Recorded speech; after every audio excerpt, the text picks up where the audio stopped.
إن الحمد لله نحمده ونستعينه ونستغفره ونعوذ بالله من شرور أنفسنا ومن سيئات أعمالنا من يهده الله فلا مضل له ومن يضلل فلا هادي له وأشهد أن لا إله إلا الله وحده لا شريك له وأشهد أن محمدًا عبده ورسوله يا أيها الذين آمنوا اتقوا الله حق تقاته ولا تموتن إلا وأنتم مسلمون يا أيها الناس اتقوا ربكم الذي خلقكم من نفس واحدة وخلق منها زوجها وبث منهما رجالا كثيرا ونساء واتقوا الله الذي تساءلون به والأرحام إن الله كان عليكم رقيبا يا أيها الذين آمنوا اتقوا الله وقولوا قولا سديدا يصلح لكم أعمالكم ويغفر لكم ذنوبكم ومن يطع الله ورسوله فقد فاز فوزا عظيما أما بعد فإن أصدق الحديث كتاب الله وخير الهدي هدي محمد صلى الله عليه وسلم وشر الأمور محدثاتها وكل محدثة بدعة وكل بدعة ضلالة وكل ضلالة في النار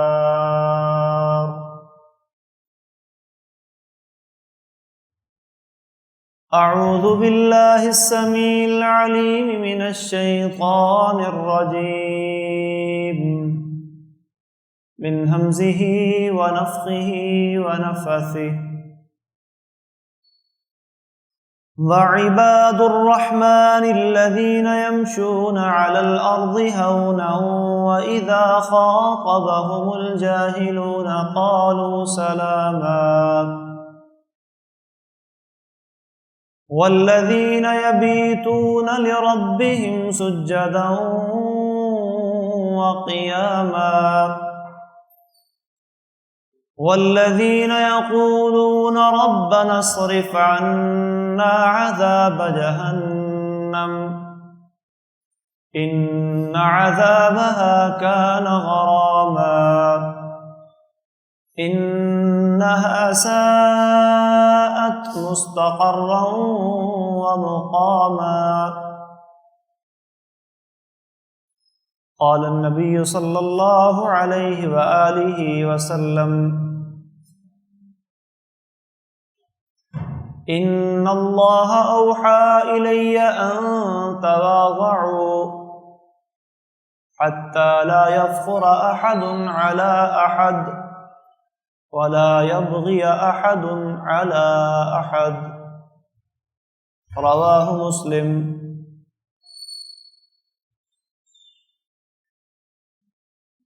اللہ احکم الحاکمین نے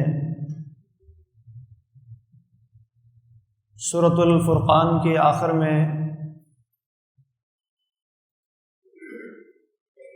عباد الرحمن کے کچھ اوصاف بیان کیے ہیں.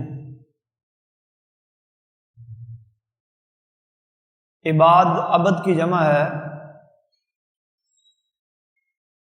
عبد عربی زبان میں بندے کو کہتے ہیں.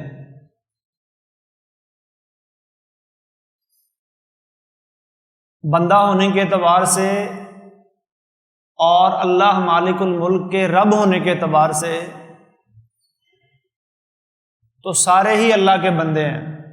مومن بھی، مسلم بھی، کافر بھی، گناہگار بھی،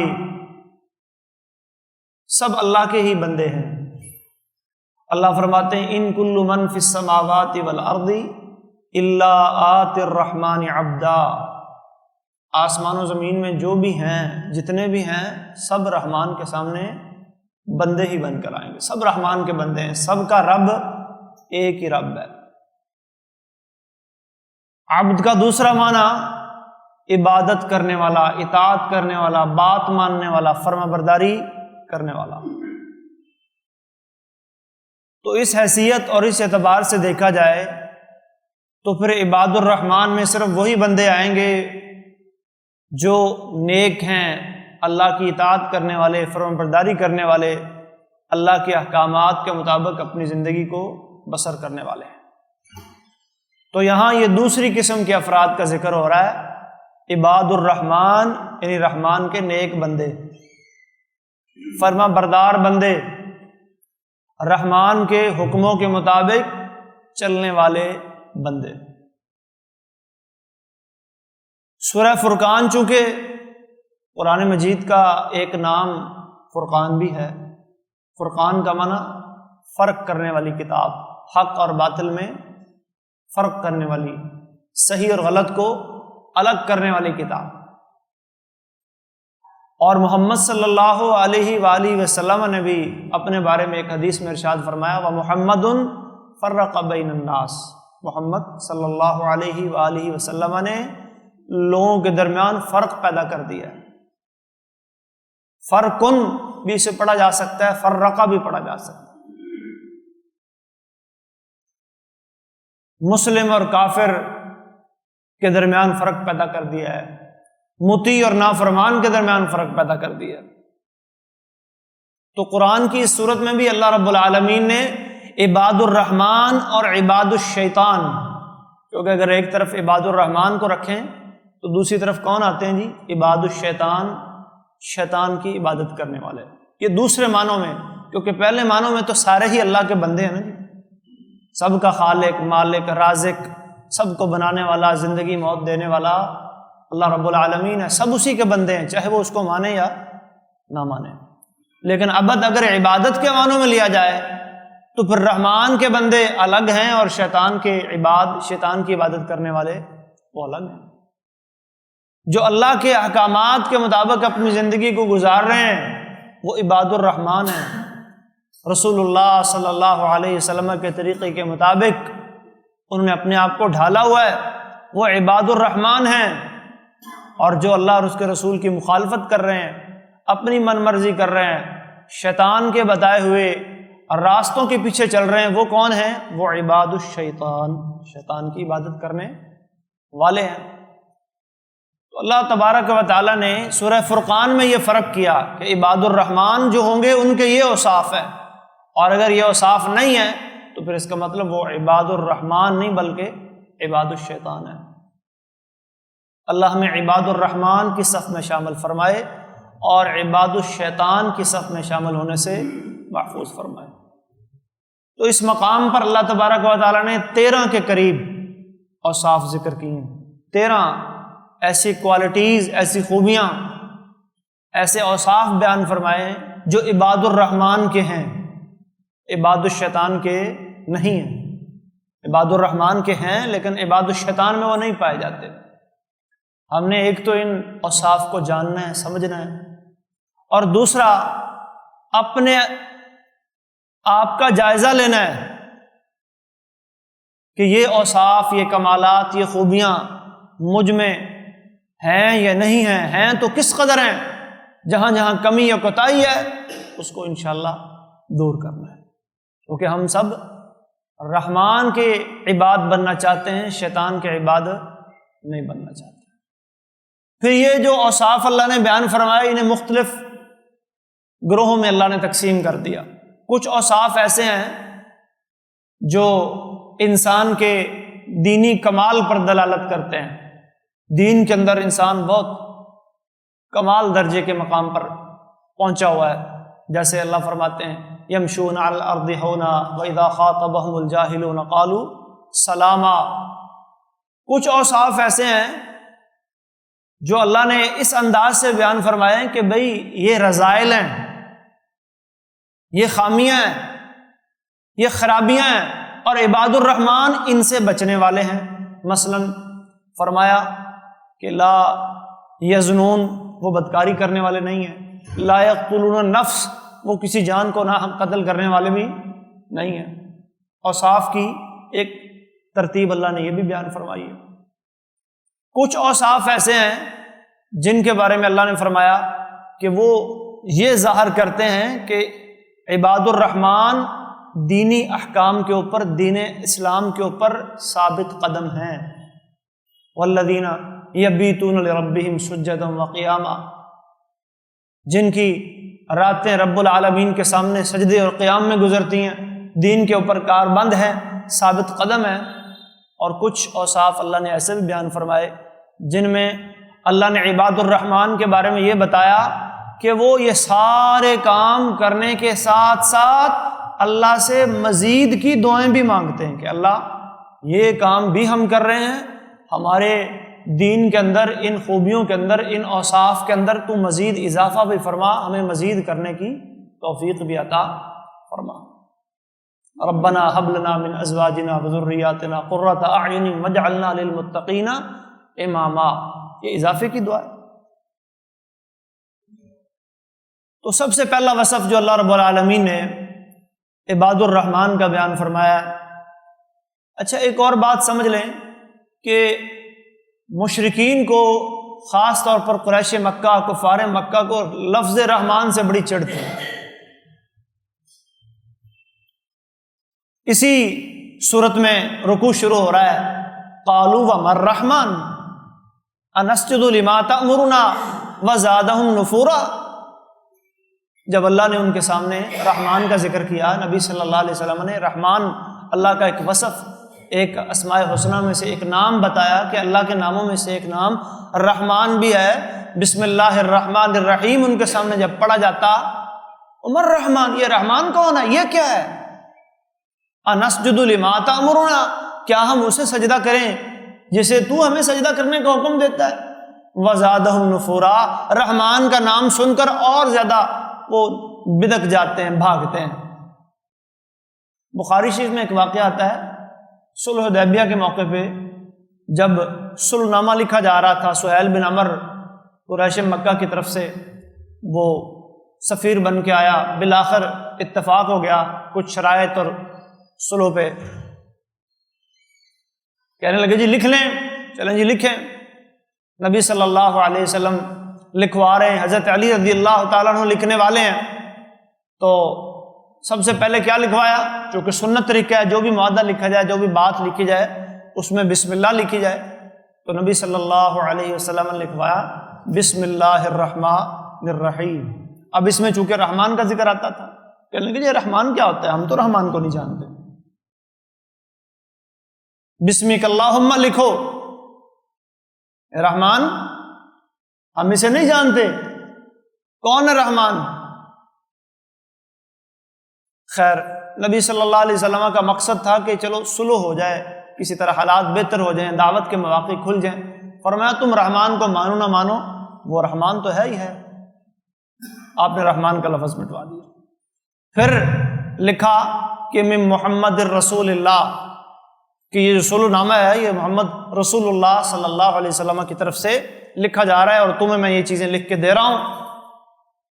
تو پھر اس نے اعتراض کر دیا، جی محمد ابن عبداللہ لکھیں، رسول اللہ تو ہم آپ کو مانتے ہی نہیں ہیں، حالانکہ آپ رسول اللہ تو تھے۔ تو اس مقام پہ آپ نے حضرت علی سے کہا بھائی یہ مٹا دیں، حضرت علی کہا میں تو نہیں مٹاتا، آپ نے خود قلم پکڑ کے اسے مٹا دیا اور محمد بن عبداللہ لکھ دیا، اور ساتھ ہی یہ کہہ دیا تمہارے نام ماننے سے میری رسالت میں کوئی فرق تو نہیں آئے گا، تم نہ مانو میں تو پھر بھی اللہ کا رسول ہی ہوں۔ تو لفظ رحمان سے مشرکین کو بڑی چڑھ تھی۔ وعباد الرحمن الذین یمشون علی الارض ہونا، یہاں عباد الرحمن کی جو سب سے پہلی خوبی اور وصف بیان کیا جا رہا ہے وہ کیا ہے جی؟ رحمان کے بندے وہ ہیں، رحمان کی عبادت کرنے والے وہ ہیں جب زمین پر چلتے ہیں تو ہونا، عاجزی سے چلتے ہیں، تواضع اختیار کرنے والے، تکبر سے اپنے آپ کو بچانے والے۔ تکبر بہت بری چیز ہے، اور سب سے پہلے آپ جانتے ہیں تکبر کس نے کیا؟ ابا واستکبر وکان من الکافرین۔ اللہ نے جب آدم کو پیدا کیا اور فرشتوں سے کہا سجدہ کرو آدم کو، تو ابلیس نے انکار کر دیا، واستکبر، تکبر میں آ گیا، غرور میں آ گیا، وکان من الکافرین، اور تکبر کی وجہ سے اس نے انکار کر دیا، کافروں میں سے ہو گیا۔ اس لیے اللہ تعالیٰ فرماتے انہ لا یحب المستکبرین، اللہ تکبر کرنے والوں کو پسند نہیں کرتے۔ یہ بھی قرآن کی آیت ہے۔ ایک مقام پہ فرمایا بئس مثوى المتکبرین، متکبرین کا بہت برا ٹھکانہ ہے۔ اللہ پر تکبر کرنا، تکبر کی کئی صورتیں ہوتی ہیں۔ اللہ پر تکبر، اللہ پر تکبر کیا ہے؟ آپ اللہ کے احکامات کو ماننے سے انکار کر دیں، یہ اللہ پر تکبر ہے۔ رسول اللہ صلی اللہ علیہ وسلم پر تکبر، رسول اللہ علیہ وسلم کی اطاعت سے ہاتھ کھینچ لیں۔ اللہ کے بندوں پر تکبر، اللہ کی مخلوق پر تکبر، اپنے آپ کو برتر سمجھنا۔ مسلم شریف میں ایک حدیث آتی ہے، ترمذی میں بھی ہے، رسول اللہ صلی اللہ علیہ وسلم نے فرمایا لا يدخل الجنت من کان فی قلبہ مثقال ذرۃ من کبر، جس کے دل میں رائی کے دانے کے برابر بھی تکبر ہے وہ بندہ جنت میں داخل نہیں ہوگا۔ ایک صحابی نے سوال کیا کہ جی انسان چاہتا ہے اچھا کپڑا پہنے، اچھا جوتا پہنے، اچھا لباس پہنے، اچھا کھانا کھائے، کیا یہ بھی تکبر ہے؟ فرمایا نہیں، یہ تکبر نہیں ہے، اللہ خود بھی خوبصورت ہے اور خوبصورت چیزوں کو پسند کرتا ہے، آپ اچھا کھائیں، اچھا پہنیں، اچھا جوتا، اچھا کپڑا، یہ تکبر کی نشانیاں نہیں ہیں۔ تکبر کیا ہے؟ آپ نے وضاحت کی الکبر بطر الحق وغمط الناس، ایک تکبر یہ ہے کہ آپ حق کو قبول کرنے سے انکار کر دیں۔ حق آپ کے سامنے آ گیا، سچ آپ کے سامنے آ گیا، اللہ اور اس کے رسول کا حکم آ گیا، قرآن کی آیت آ گئی، رسول اللہ کا فرمان آ گیا، یہ کیا ہے؟ اگر آپ انکار کریں گے اللہ کے مقابلے میں آپ تکبر کر رہے ہیں، اللہ کے رسول کے مقابلے میں آپ حدیث کا انکار کر کے تکبر کر رہے ہیں، یہ تکبر ہے۔ اور اللہ کی مخلوق پر تکبر کیا ہے؟ غمط الناس، کہ آپ دوسروں کو اپنے سے حقیر سمجھیں۔ اچھا کپڑا، اچھا جوتا، اچھا کھانا، اچھا لباس، اچھی گاڑی آپ نے لے لی، یہ تکبر نہیں، لیکن یہی اچھا کھانا، اچھا لباس، اچھی گاڑی اور اچھا جوتا اگر آپ کے دل میں یہ خیال پیدا کر دے کہ میرا سب سے اچھا ہے، میرے جیسا کسی اور کا نہیں، تو پھر یہ تکبر بن جائے گا۔ انسان جو تکبر کرتا ہے اللہ کی مخلوق پر، اس کے دو چار بڑے بڑے اسباب ہیں۔ کبھی تو مال کے غرور میں آ کے تکبر کرتا ہے، جی میرے پاس بڑا مال ہے، جتنا مال میرے پاس ہے، جتنی دولت میرے پاس ہے، اتنی کسی کے پاس بھی نہیں ہے۔ تو مال کے زعم میں، مال کے بل بوتے پر، مال کے بھروسے پر انسان میں تکبر آ جاتا ہے۔ تکبر بالمال، یہ بھی بہت سارے لوگوں میں پایا جاتا ہے۔ تکبر کی ایک صورت یہ ہوتی ہے اللہ کسی کو عہدہ یا منصب دے دیتا ہے، کسی سیٹ پہ کرسی پہ جا کے وہ بیٹھ جاتا ہے، بادشاہ بن گیا، وزیر بن گیا، مشیر بن گیا، کوئی کسی محکمے میں جو ہے وہ کسی سیٹ پہ بیٹھ گیا، اب اسے اس میں ایگو آ جاتی، میں آ جاتی کہ میں پتہ نہیں کیا بن گیا ہوں۔ اور آپ نے دیکھا ہوگا معاشرے میں، تو جانتا نہیں میں کون ہوں، میری کہاں تک پہنچ ہے، میرے کتنے لمبے ہاتھ ہیں، یہ کیا ہے؟ یہ اللہ کے بندوں پر آپ تکبر کر رہے ہیں۔ اللہ نے آپ کو عزت دی ہے، آپ کو عہدہ دیا ہے، آپ کو منصب دیا ہے، تو اس کا مطلب یہ نہیں ہے کہ آپ اپنے اس عزت، عہدے اور منصب کو لوگوں کے اوپر روب جھاڑنے کے لیے، لوگوں کو دھمکانے کے لیے، انہیں بلیک میل کرنے کے لیے، انہیں پریشان کرنے کے لیے اور ان پر زیادتی کرنے کے لیے اپنے ان عہدوں اور ان گریڈوں کو استعمال کریں۔ تو یہ ہو جائے گا جی اپنے عہدے پہ تکبر، اپنے عہدے کے ذریعے اللہ کے بندوں پر تکبر۔ تو یہ بھی بہت بری بات ہے۔ کئی دفعہ انسان اپنی قوت، طاقت، صحت، جوانی، اس کے بل بوتے پہ بھی تکبر کرتا ہے۔ جو قوت میرے پاس ہے، جو طاقت میرے پاس ہے، وہ کسی کے پاس بھی نہیں ہے، جیسی باڈی میری ہے ایسی کسی کی بھی نہیں ہے، اور پھر طاقت کے نشے میں دوسروں کو جو ہے وہ کئی دفعہ زد و کوب بھی کرتا ہے، ہاتھ بھی اٹھا لیتا ہے، یا زبان سے بھی کوئی بات کر دیتا ہے کہ اس میں ہمت تو ہے نہیں کہ مجھے کچھ کہہ سکے۔ تو بہرحال تکبر کی یہ ساری صورتیں ہیں مال کے ذریعے۔ اچھا، علماء میں بھی تکبر پایا جاتا ہے، علم کے ذریعے بھی تکبر ہوتا ہے کہ جو علم اللہ نے مجھے دیا وہ کسی کو نہیں دیا، یا میرے مقابلے کا دنیا میں کوئی عالم نہیں ہے، میرے پائے کا کوئی عالم نہیں ہے۔ اللہ نے سورہ کہف میں حضرت موسیٰ علیہ السلام کا واقعہ بیان کیا، تفصیل سے ہم نے ایک دن اس پہ بات کی تھی۔ صحیح بخاری میں اس کی تفصیل آتی ہے کہ دوران مجلس کسی سائل نے سوال کر لیا موسیٰ علیہ السلام سے کہ دنیا میں سب سے بڑا عالم کون ہے؟ تو موسیٰ کے منہ سے خطاً نکل گیا جی سب سے بڑا عالم میں ہوں۔ تو اللہ کو یہ بات پسند نہیں آئی کہ علم کی نسبت تو پھر اللہ کی طرف کرنی چاہیے تھی۔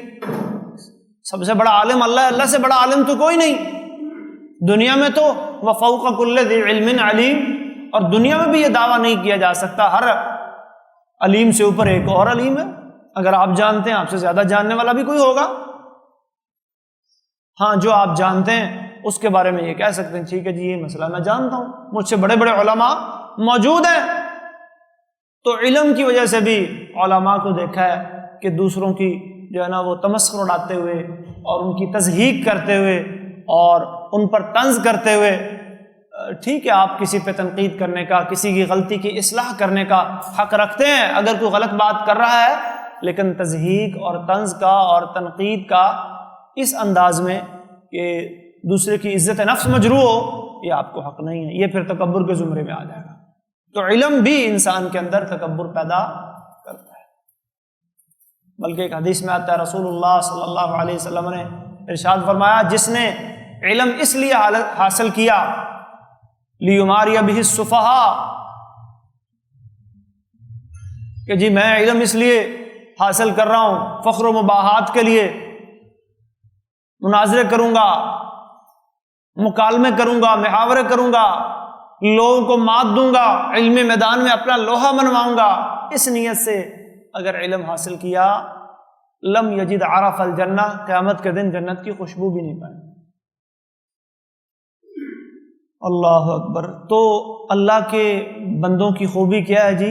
یمشون علی الارض ہونا، زمین پر رہتے ہیں۔ یہاں صرف چلنے کا ذکر آیا ہے، چلنے کے اندر نہیں عاجزی۔ اچھا، چلنے کی عاجزی سے کوئی یہ بھی نہ سمجھے کہ بالکل ایسے بیماروں اور کمزوروں والی چال چلنی، نہیں، یہ عاجزی مراد نہیں۔ آپ صحت مند ہے، تندرست ہے، جیسے اللہ نے آپ کو ایک چلنے کا انداز دیا نارمل انداز میں، وہ چلیں، لیکن اس میں تکبر اور اترانا اس کا اظہار نہ ہو۔ صحابہ کرام نبی کریم صلی اللہ علیہ وسلم کے ساتھ چلا کرتے تھے، اور آپ صلی اللہ علیہ وآلہ وسلم کی چال اتنی زیادہ تیز ہوتی تھی، صحابی کہتے ہیں کہ آپ چل رہے ہوتے تھے ہمارا سانس چڑھا ہوتا تھا، آپ کو پرواہ بھی نہیں ہوتی، تیز چال تھی آپ کی۔ اور آپ قدم رکھتے، کیسے قدم رکھتے؟ حدیث میں آپ کے قدم کا بھی صحابہ نے جو ہے وہ ذکر کیا ہے کہ آپ ایسے جما کے قدم رکھتے تھے، اور ایسے لگتا تھا جیسے کسی بلندی سے نیچے اتر رہے ہو، کسی ڈھلوان سے اتر رہے ہوں، مطلب جما کے آپ قدم رکھتے تھے۔ ہاں ایک مقام ایسا ہے جہاں آپ اترا کے چل سکتے ہیں، جہاں آپ اکڑ کے چل سکتے ہیں۔ کون سا مقام ہے جی؟ نبی صلی اللہ علیہ وسلم صلح حدیبیہ کے بعد اگلے سال جب عمرہ کرنے کے لیے گئے، کیونکہ معاہدے میں یہ تھا نا جی کہ اس سال آپ عمرہ نہیں کریں گے، اگلے سال عمرہ کریں گے، تو اگلے سال جب گئے تو مشرکین مکہ ایک طرف کھڑے ہو گئے اور باتیں کرنے لگے کہ یہ مسلمان ہیں کمزور سے، دیکھو یثرب میں چلے گئے، یہاں تھے تو کتنے صحت مند تھے، یثرب کے بخار نے ان کو کمزور کر دیا ہے۔ حضور علیہ الصلوۃ والسلام نے یہ باتیں سنی تو فرمایا صحابہ سے کہ آپ نے کیسے چلنا ہے؟ تھوڑا سا مشرکوں کے سامنے سینہ تان کے چلنا ہے، جس کو ہم رمل کہتے ہیں۔ تو یہ ایسی سنت بن گئی کہ آج بھی جو عمرہ کرنے کے لیے، حج کرنے کے لیے جاتا ہے تو پہلے 4 چکروں میں کیا کرتا ہے جی؟ وہ رمل کیا جاتا ہے، مطلب تھوڑا سا سینہ کھول کے پاؤں اٹھا کے تو 4 چکر لگائے جاتے ہیں، اس کے بعد پھر عام انداز میں چلا جاتا ہے۔ یہ صرف پہلے طواف میں ہوتا ہے، حالانکہ یہ عمل شروع کس لیے کیا گیا؟ مشرکین مکہ کو یہ دکھانے کے لیے کہ ہم کمزور نہیں پڑے۔ اسی طرح ایک حدیث بھی آتی ہے، نبی صلی اللہ علیہ وسلم نے فرمایا یہ جو اختیال ہوتا ہے نا جی، اکڑ کر چلنا، یہ 2 قسم کا ہوتا ہے۔ ایک ہے کہ آپ اپنے ایمان والے مسلمان بھائیوں کے سامنے مسلم معاشرے میں اکڑ اکڑ کے چلیں، یہ تو اللہ کو پسند نہیں۔ ایک یہ ہے کہ آپ میدان جنگ میں کافروں کے سامنے روبدار انداز میں اپنا روب ان پر جمانے کے لیے، اپنی قوت اور طاقت کا ان کو مظاہرہ دکھانے کے لیے ان کے سامنے سینہ تان کے چوڑے ہو کے چلیں، جیسے وہ واگا بارڈر پہ پریڈ ہو رہی ہوتی ہے نا، ایسے سینے ہمارے مجاہد جو ہے وہ تان تان کے ان کو دکھا رہے ہوتے ہیں۔ تو یہ اکڑ کے چلنا دشمن کو دکھانے کے لیے جو ہے وہ یہ جائز ہے۔ فرمایا غیرت بھی 2 قسم کی ہوتی ہے، یہ اسی حدیث کا اگلا ٹکڑا ہے۔ اختیال یعنی تکبر اور اکڑ کے چلنا بھی 2 قسم کا ہے، ایک قسم جائز، دوسری قسم ناجائز، اور غیرت بھی 2 قسم کی ہے۔ بعض لوگ ہوتے ہیں ایسے خواہ شک میں پڑ جاتے ہیں، دوسروں کے کردار پہ جو ہے وہ انگلی اٹھانا اور شک کرنا ان کا وتیرہ اور عادت بن جاتی ہے۔ بیوی پہ شک کر رہے ہیں، بیٹی پہ شک کر رہے ہیں، بہن پہ شک کر رہے ہیں، خاندان کے کسی لوگوں پہ شک کر رہے ہیں، محلے میں کسی مطلب اپنی ماں بہن بیٹی یا کسی کی ماں، ایسے ہی خواہ اس کے بارے میں جو ہے نا وہ شک کا شکار ہو جانا۔ فرمایا ایسی غیرت اللہ کو پسند نہیں۔ ہاں الغیرت فی ربا، جہاں کوئی وجہ ہے، ریزن ہے، وہاں پھر دیوس نہیں بننا۔ جہاں آپ کو پتہ چل جائے پھر آپ نے غیرت دکھانی ہے کہ میرے گھر میں، میرے گھر کے معاملات میں یہاں خرابی آ رہی ہے، یہاں میری اولاد میں، میرے بیٹے میں، میری بیٹی میں، میرے بھائی بہن میں بگاڑ پیدا ہو رہا ہے، وہاں پھر آپ نے اپنی غیرت کا مظاہرہ کرنا ہے، اور جس حد تک آپ جا سکتے ہیں تاکہ معاملات بھی نہ بگڑیں اور اصلاح بھی ہو جائے، اس حد تک آپ کو اسلام جانے کی اجازت دیتا ہے۔ لیکن یہاں ایک اور مسئلہ واضح کر دوں، آپ لوگ سنتے ہوں گے کہ جی غیرت کے نام پر قتل کر دیا، اکثر اخبارات میں خبریں لگتی ہیں، غیرت کے نام پر بھائی نے بہن کو اور باپ نے بیٹی کو اور فلاں نے فلاں کو قتل کر دیا۔ تو محترم بھائیو، اسلام ہمیں اس طرح کسی کو قتل کرنے کی اجازت نہیں دیتا۔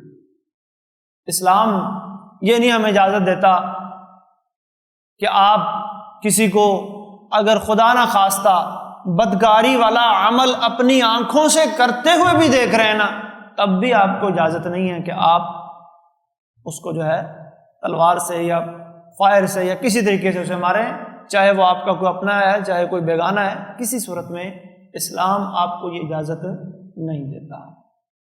اسلام کے اندر باقاعدہ قانون ہے، آئین ہے، اس کا طریقہ کار ہے، احکام ہے، اس کو فالو کریں۔ نبی صلی اللہ علیہ وسلم نے جب مسئلہ بتایا نا جی، مسئلہ یہ بنا کہ جی ایک صحابی نے شکایت کی، عمر اجلانی رضی اللہ تعالیٰ عنہ، کہ اگر کوئی شخص اپنی بیوی کے ساتھ کسی غیر مرد کو دیکھ لے تو کیا کرے؟ فرمایا 4 گواہ لائے، دیکھے بتائے ان کو بھئی یہ میرے گھر میں یہ کام ہو رہا ہے، اور پھر اس کے بعد اس کی سزا یا جو بھی ہوگا معاملہ اس کا فیصلہ کیا جائے گا۔ تو عمر تو چپ ہو گئے، لیکن سعد بن عبادہ وہ کیا کہنے لگے، میری غیرت تو یہ برداشت نہیں کرتی کہ میرے گھر میں یا میرے خاندان میں یا میرے علاقے میں اگر کوئی ایسا کام ہو رہا ہے تو میں 4 گواہ لینے جاؤں، میری غیرت یہ برداشت نہیں کرتی، میں تو تلوار اٹھاؤں گا اور فوراً اس کی گردن اڑا دوں گا، وہیں اسے قتل کر دوں گا۔ نبی صلی اللہ علیہ وسلم نے فرمایا سعد بڑا غیرت مند ہے، وَأَنَا أَغْيَرُ مِنْهُ، اور میں اپنے بارے میں کہتا ہوں میرے اندر غیرت سعد سے بھی زیادہ ہے، میں بھی بڑا غیرت مند ہوں۔ وَاللَّهُ أَغْيَرُ مِنَّا، اور اللہ ہم سب سے بڑے غیرت والے ہیں۔ وَغَيْرَةُ اللَّهِ، ہماری غیرت تو یہ ہے نا جی، میری ماں بہن بیٹی بیوی یا میری بھانجی پھپھی خالہ بھتیجی جتنے بھی میرے رشتے ہیں ان کے بارے میں فکر مند ہوتا ہوں کہ جی میرے ان رشتوں کو کوئی بری نظر سے نہ دیکھے، کوئی کچھ نہ کہے، کوئی ان کی عزت پہ حرف نہ اٹھائے، کوئی ان کی طرف میلی نگاہ سے نہ دیکھے۔ اللہ کی غیرت کیا تقاضا کرتی ہے؟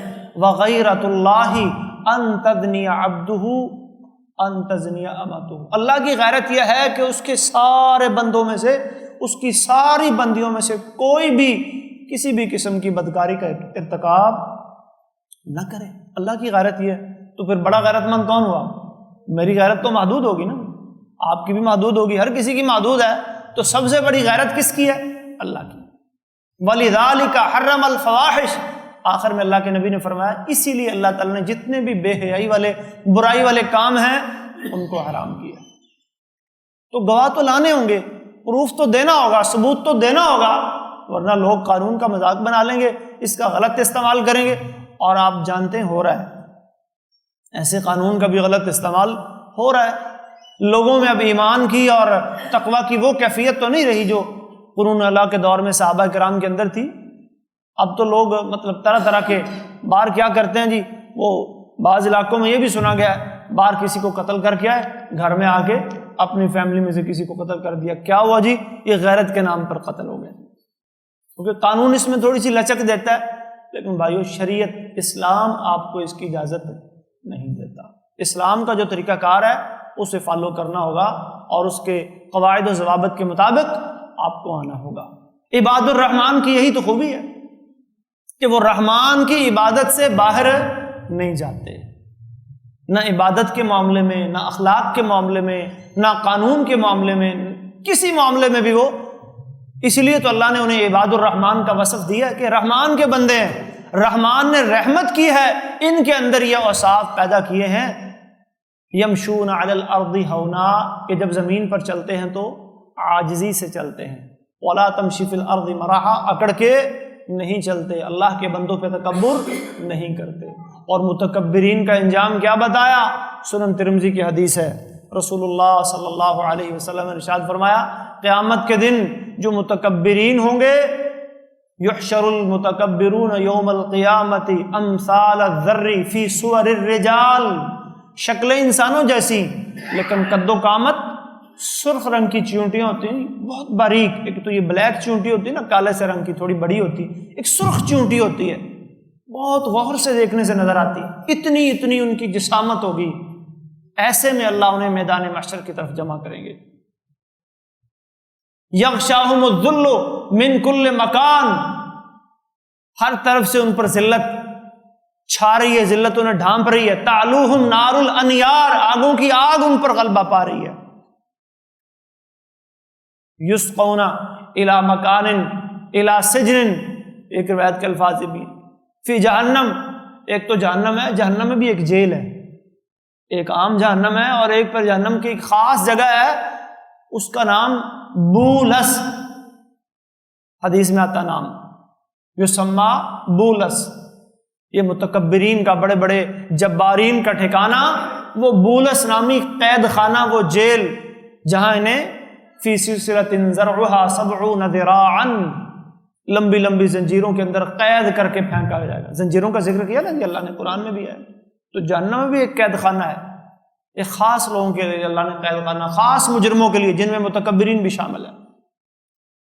یسقون من عصارۃ اہل النار، جتنے جہنمیوں کا پسینہ، ان کی غلاظتیں، ان کا لہو، ان کی پیپیں بہہ بہہ کے دریاؤں کی صورت میں آئیں گی نا، کھانے پینے کے لیے انہیں وہ دی جائیں گی۔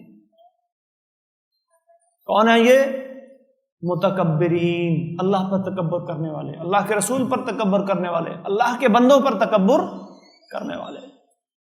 ان من احبکم الی واقربکم منی مجلسا یوم القیامہ، رسول اللہ صلی اللہ علیہ وسلم نے فرمایا لوگوں مجھے تم میں سب سے زیادہ پسندیدہ اور قیامت کی مجلسوں میں میرے سب سے زیادہ قریب کون لوگ ہوں گے؟ احاسنکم اخلاقا المؤطئون اکنافا الذین یألفون ویؤلفون، اچھے اخلاق والے، نرم پہلوؤں والے، لوگوں سے گھل مل کے رہنے والے، محبت کرنے والے، اپنے آپ کو ایسا بنانے والے کہ لوگ بھی ان سے محبت کرتے ہیں۔ وَإِنَّ مِنْ أَبْغَضِكُمْ إِلَيَّ وَأَبْعَدِكُمْ مِنِّي مَجْلِسًا يَوْمَ الْقِيَامَةِ، اور میرے نزدیک سب سے زیادہ ناپسندیدہ اور قیامت کے دن کی مجلس میں سب سے زیادہ دور بیٹھنے والے لوگ کون ہوں گے؟ الثرثارون، المتشدقون، المتفیہقون، کثرت سے جبڑے پھاڑ پھاڑ کے، جیسے میں نے پہلے بتایا نا تکبر کی کئی صورتیں، تکبر کی صورت ایک یہ بھی ہوتی ہے، آپ کو کوئی کسی کو، جیسے آج کل کسی کو تھوڑی سی انگریزی زبان آ جائے نا، تو چونکہ ہم مرعوبیت کا شکار ہیں، وہ منہ کے بڑے عجیب و غریب سٹائل بنا کے وہ انگریزی بول رہا ہوتا ہے۔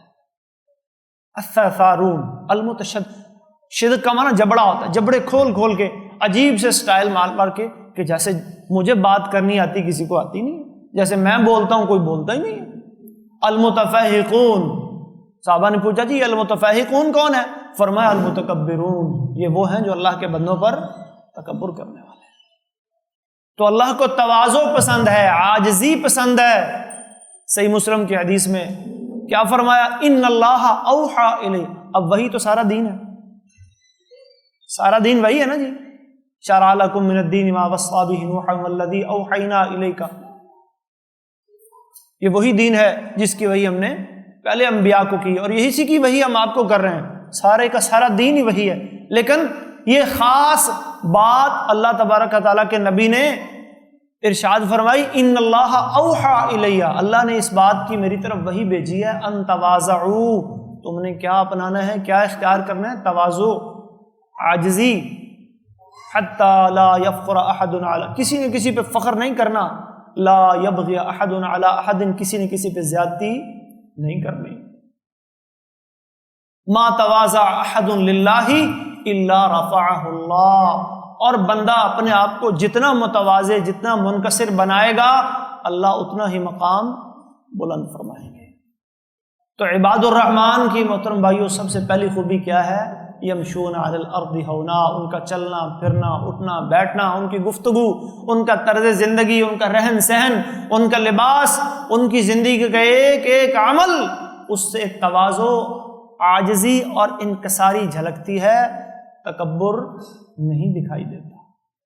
رسول اللہ صلی اللہ علیہ وسلم کی زندگی پہ جب نگاہ دوڑاتے ہیں، کیسی سادہ زندگی، کیسی متواضع زندگی، فرمایا اگر کوئی مجھے بکری کے کھر کا تحفہ دینا، میں یہ نہیں کہوں گا میں اتنا بڑا نبی و رسول ہوں، ریاست مدینہ میری یہ کیا چھوٹا سا تحفہ لے کے آ گیا، میں لقبلت، میں قبول کروں گا۔ کوئی کھانے کے لیے لے آئے میں کھاؤں گا، معمولی چیز سمجھ کے میں نظر انداز نہیں کر دوں گا۔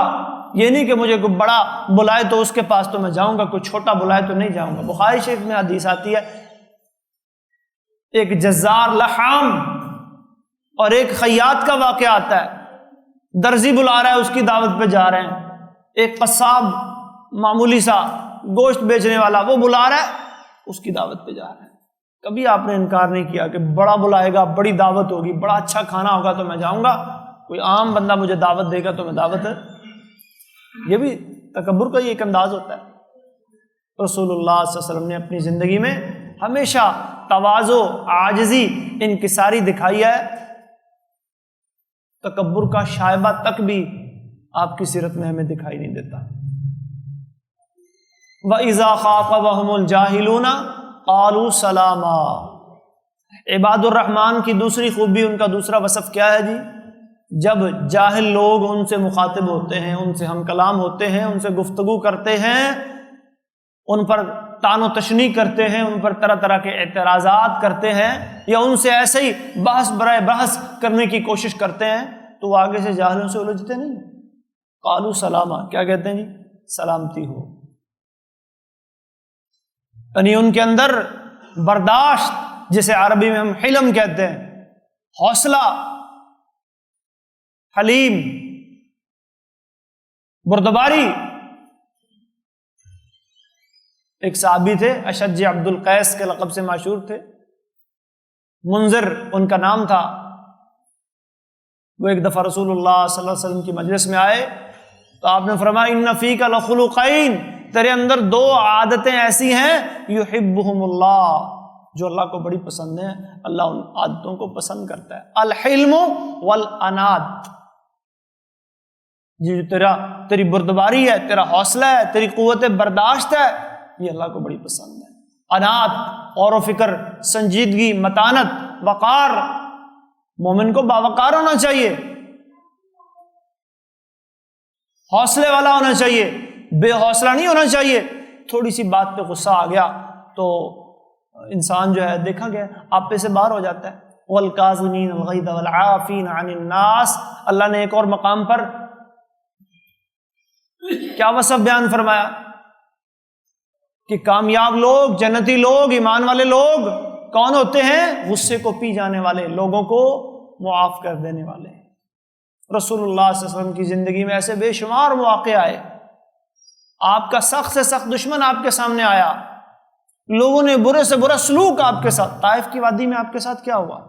پتھروں کی بارش، برا بلا کہنے والے، اوباش پیچھے لگ گئے، آوازیں کس رہے ہیں، پتھر مارے جا رہے ہیں، لوگوں نے بات سننے سے انکار کر دیا۔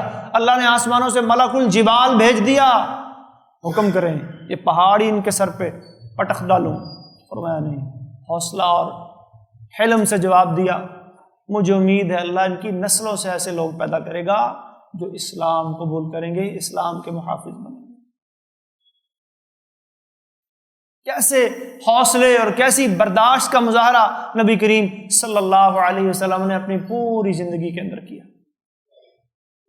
کیسی کیسی اذیتیں اور تکلیفیں مکہ کے قریشوں نے آپ کو دی تھی، لیکن جب مکہ فتح ہو گیا سب مجرم کھڑے ہیں سامنے، اذیتیں پہنچانے والے، تکلیفیں دینے والے، تان و تشنیع کے نشتر برسانے والے، سب گردن جھکائے کھڑے ہیں، بدلہ لے سکتے تھے، انتقام لے سکتے تھے۔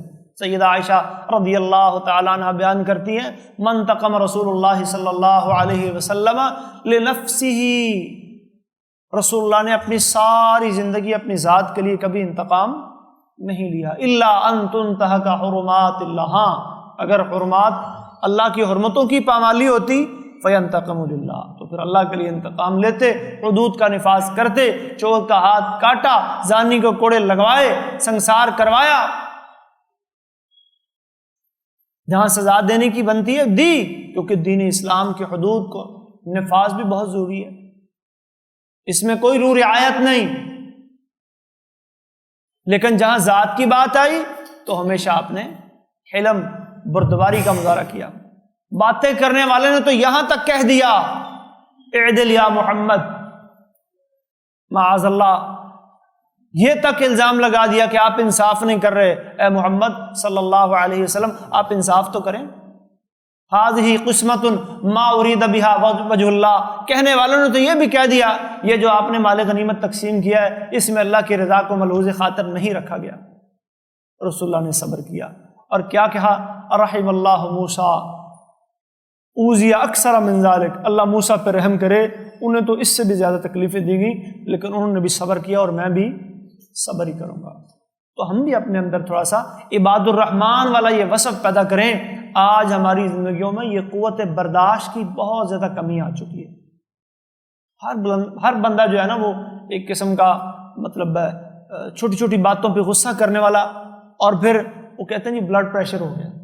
بلڈ پریشر کیوں نہ ہو بھائی، جب آپ بہت زیادہ غصہ کریں گے، چھوٹی چھوٹی غلطیوں پہ غصہ کریں گے اور اپنے غصے کو جو ہے وہ برداشت کرنے کی آپ کے اندر قوت ہی نہیں ہوگی تو پھر بی پی تو آپ کا ہائی ہوگا۔ رسول اللہ فرماتے ہیں لیس الشدید بالسرعہ، طاقتور وہ نہیں ہے جو دوسرے کو نیچے گرا دے، وہ پہلوان وہ اصل نہیں ہے۔ اصل پہلوان کون ہے؟ الذی یملک نفسہ عند الغضب، جو غصے کے وقت اپنے آپ پر قابو پا سکے نا، اصل پہلوان وہ ہے۔ آپ کو غصہ آیا ہو، پھر آپ دیکھیں آپ کے چہرے کی، آپ کے اپنے گھر والوں کے ساتھ کیا رویہ ہے، بیوی کے ساتھ کیا رویہ ہے، بچوں کے ساتھ آپ کا کیا رویہ ہے، بہن بھائیوں کے ساتھ آپ کا۔ رسول اللہ نے علاج بھی بتایا ہے کیونکہ یہ شیطان کی طرف سے آتا ہے، فرمایا اعوذ باللہ من الشیطان الرجیم، سب سے بہترین علاج یہ ہے رسول اللہ نے فرمایا صلی اللہ علیہ وسلم کہ خاموشی، غصہ آ جائے خاموشی اختیار کریں۔ ایک علاج یہ بھی بتایا، اپنی پوزیشن چینج کرنے کی کوشش کریں، اس جگہ سے تھوڑا دائیں بائیں ہو جائیں، تھوڑی دیر بیٹھ جائیں، لیٹ جائیں، تاکہ یہ جو غصے کی کیفیت ہے کیا ہو جائے، دور ہو جائے۔ اکثر لوگ غصے کے آتے ہیں جی مسئلہ پوچھنے، طلاق دے دیجیے، کیا کریں، غصہ بہت آیا ہوا تھا۔ تو غصے کے اوپر قابو پانا سیکھیے۔ برداشت عباد الرحمن کی بہت بڑی خوبی ہے، برداشت۔ وَإِذَا خَاطَبَهُمُ الْجَاهِلُونَ، کوئی جہالت کا مظاہرہ کر رہا ہے، آپ تو جاہل نہ بنیں۔ ادفع باللتی ہی احسن، ایسے طریقے سے معاملے کو رفع دفع کریں جو زیادہ اچھا ہو، اس کا کوئی حل نکالیں۔ رسول اللہ صلی اللہ علیہ وسلم نے عورت کی ایک نیچر اور طبیعت تھوڑی سی بتائی، کیونکہ گھروں میں یہ معاملے زیادہ پیدا ہوتے ہیں، چھوٹی چھوٹی بات پہ لڑائی جھگڑا، اور پھر بات جو ہے وہ بہت جلدی طلاق کا مطالبہ، دو مجھے طلاق۔ فرمایا ان المرأة خلقت من ضلع، یہ جو عورت ہے نا اللہ نے پسلی سے پیدا کی ہے، اور پسلی تھوڑی سی کیا ہوتی ہے جی، ٹیڑھی ہوتی ہے۔ فَإِن ذَهَبْتَ تُقِيمُهَا، اگر آپ کہیں گے میں اسے سیدھا کر دوں، یہ ٹوٹ جائے گی، ٹوٹ تو جائے گی لیکن سیدھی نہیں ہوگی، اس کے ساتھ بھائی اسی طرح گزارا کرنا ہوگا۔ تھوڑی سی کمزوریاں فطری طور پر اللہ نے رکھی ہیں، اس لیے تو اللہ نے قوت برداشت مرد کو دی، اسے قوام بنایا، طلاق کا حق اس کے ہاتھ میں رکھا۔ یہ طلاق کا حق عورت کو اللہ نے کیوں نہیں دے دیا؟ اس میں وہ حوصلہ، وہ برداشت، وہ ہمت اللہ تعالیٰ نے نہیں دی، وہ فطری طور پر تھوڑی سی کمزور ہے۔ مرد کو فطری طور پر اللہ تبارک تعالیٰ نے جسمانی طور پر، فطری طور پر عورت کے مقابلے میں طاقتور بنایا، قوام بنایا، اس پہ ذمہ داریاں باہر کی اس لیے تو ڈالی ہیں۔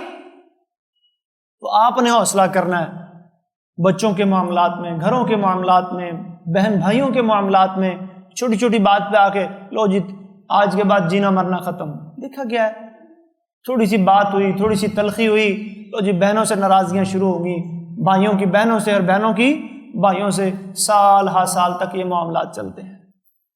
بات جب دیکھی جاتی ہے، چھوٹا سا ایک مسئلہ ہوتا ہے، کہیں رشتے کا کوئی تنازع ہوتا ہے، کہیں پیسوں کا چھوٹا موٹا لین دین ہوتا ہے، یہ معاملات دنیا میں چلتے آئے ہیں اور چلتے رہیں گے۔ عباد الرحمن کو فکر یہ ہونی چاہیے وَإِذَا خَاطَبَهُمُ الْجَاهِلُونَ قَالُوا سَلَامًا، میرے منہ سے بات نکلے تو سلامتی کی نکلے۔ مَنْ كَانَ يُؤْمِنُ بِاللَّهِ وَالْيَوْمِ الْآخِرِ فَلْيَقُلْ خَيْرًا أَوْ لِيَصْمُتْ، اچھی بات کہے یا خاموشی اختیار کرے۔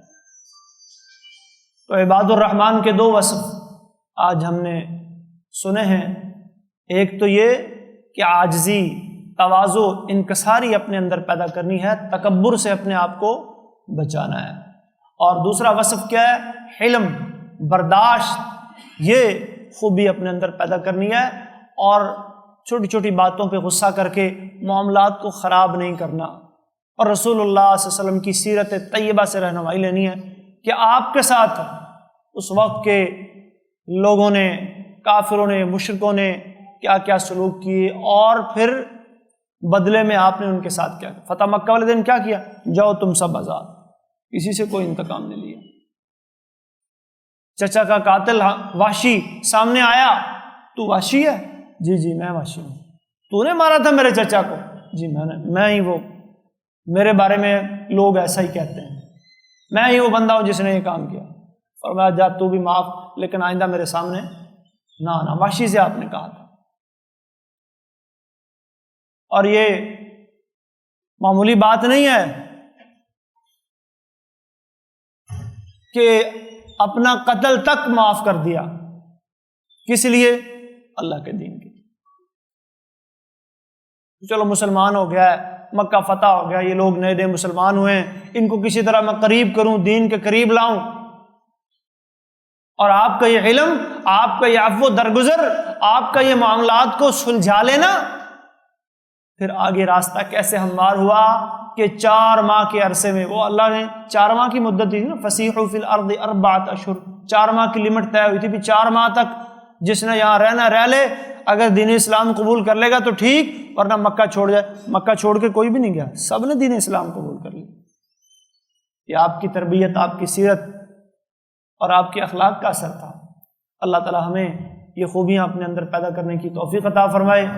انشاءاللہ آئندہ جو خوبیاں رہ گئی ہیں اللہ نے موقع دیا تو ان کا بیان پھر کیا جائے گا۔ وآخر دعوانا الحمدللہ رب العالمین۔ وقولوا قولی ھذا استغفر اللہ لی ولکم ولسائر المؤمنین واستغفروہ انہ هو الغفور الرحیم۔